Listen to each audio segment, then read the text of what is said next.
Beige. Yeah, we've got, you don't want beige. No, you don't. I mean, all the songs are so different, and that's what we're going to try and do for the next album. We're working on the first tune, which is called Full Circle. Is it? Yeah, it is this week. Yeah, this week, and that is sounding very different to the stuff we were doing before, but it's still got the room all over it. Yeah, absolutely. So it's sort of working together quite well.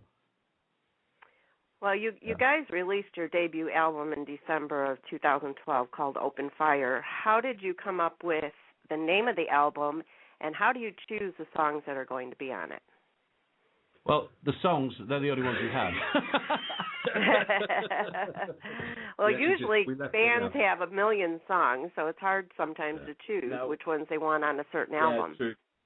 True, but we're not that prolific, I'm afraid. We were in a very different place, weren't we? Yeah. I think there was the interesting thing was that we planned the songs that we wanted to go on the album and really pushed hard in rehearsal studios and working them up.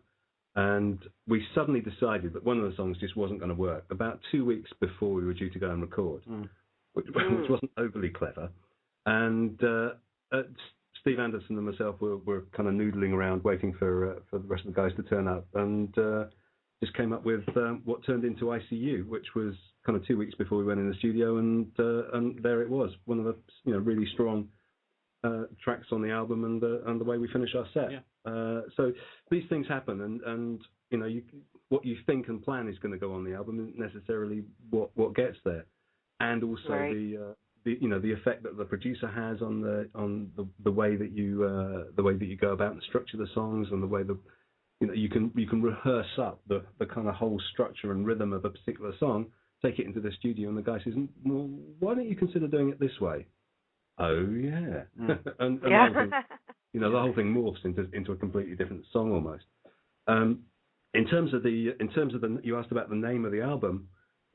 It was really just an idea based on our first album. It was like an opening salvo into the crossover prog market for us. So Open Fire sounded like a good name. Plus also, a nice room should have an open fire, shouldn't it? Yes, it should. It should. So, a bit of a silly play on words, but that's where the name of the album came from. Yeah. Well, I'd like to go ahead and play one of the songs from the album, so that way our listeners can hear what it sounds like. And I'm going to play 16 Tons. So if you guys can hold on, I'm going to go ahead and play that for them. Thank you very much. Thank you very much.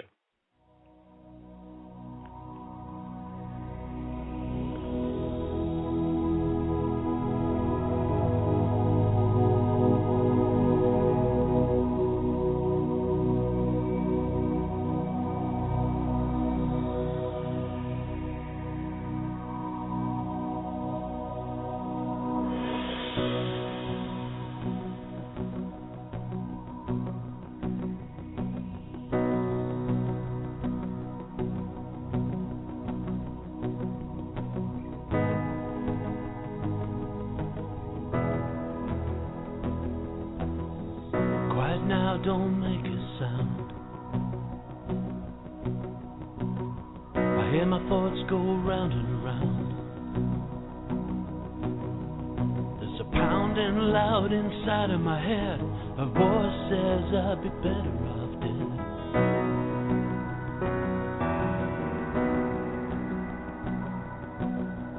Now the years have flown on by. Have we both been living a lie? I got 16 tons weighing on my chest. I don't know what to do with that.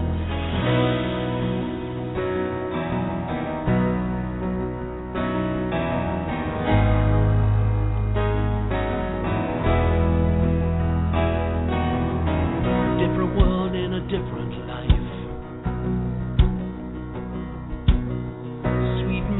Cut like a knife.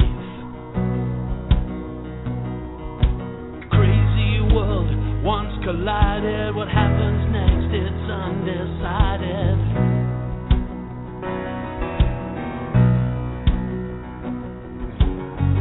Now the years have flown on by. balanced and say goodbye. I got 16 tons weighing on my chest. I don't know what to do for the best.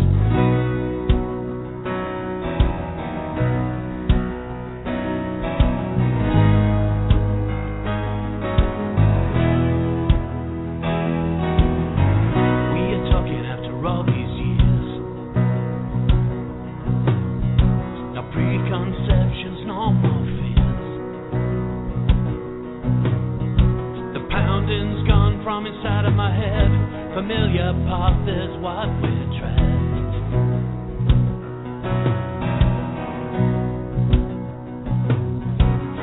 I guess it's not that easy for you.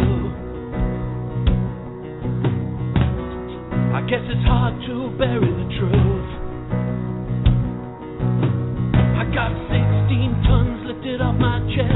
I guess I know what to do for the best.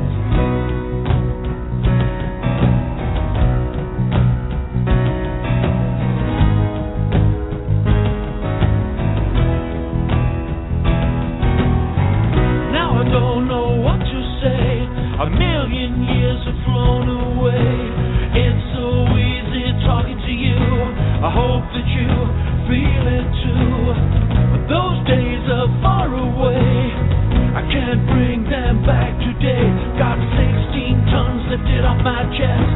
I guess I know what to do for the best.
And that was 16 Tons by The Room.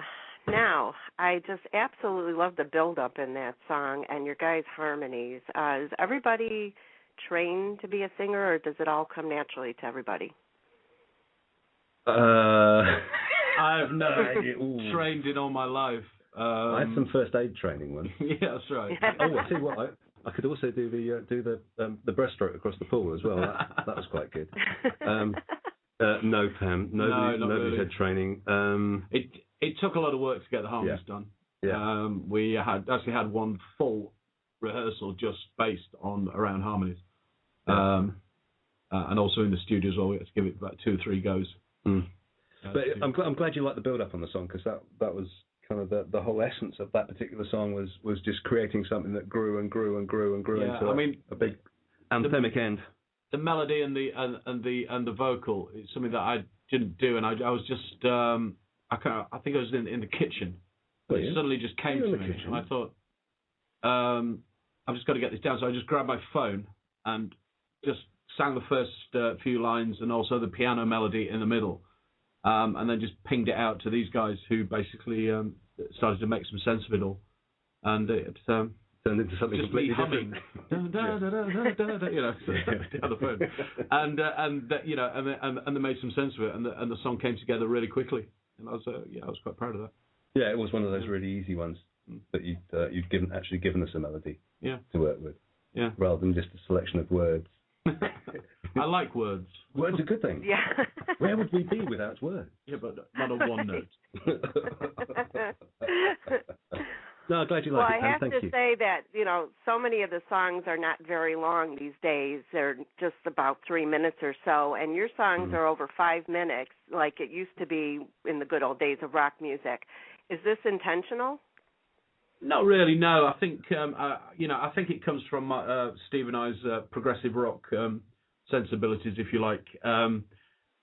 In prog, especially with Grey Laid Down, we just never knew when a song was actually finished. We'd bolt on another piece onto it and another piece onto it. But I was actually very conscious of that. And getting them down to 5 minutes is one hell of a lot of going, I tell you. Yeah. Otherwise, the whole album would be one song. Yeah, exactly. We go back to Yes and Tales of Topographic Oceans. Tales of Topographic Oceans. My word, there's an album for you. But yeah, I mean, the whole point of this band is to basically take out a little bit of the complexity, which is sometimes just there for the sake of it. It's there for the sake of the musicians, really, more than the audience, I think, sometimes. But still keeping a bit of interest, to try to make the songs as interesting musically as possible. Yeah. Well, it works. So keep doing what you're doing. I mean, I just absolutely love the whole album, and I can't wait for other people to hear it. Every song tells a story, whether it's personal or just made up from something in your head, Mm-hmm. Yeah, absolutely. Where they come from, we've not got a clue. But I've got a dark mind. A dark mind. A dark mind. You come from a strange place. Dark. Well, better to put it out on music than to stand on a street corner just, talking to yourself. So. Absolutely right. Shouting at pigeons. Which, if I wasn't doing music, that's where I'd probably be. What, shouting at pigeons? Yeah, that's right. That was on Sunday. After a bowl of Jedi. Yeah. Should we have another? No. Oh, right. Oh, sorry, Pam. It's okay. So one of the songs on the album, Screaming Through the Noise, was released as a single this past March. And, of course, this is a very personal song to you, Martin, and your family. Yep. And I'm going to play that song next and then let you explain to our listeners what the song is about and who wrote it, how it came about. So if you can hold on again, guys, I'm going to go ahead and play that. Okay, that's great. Thank you. All right, thank you.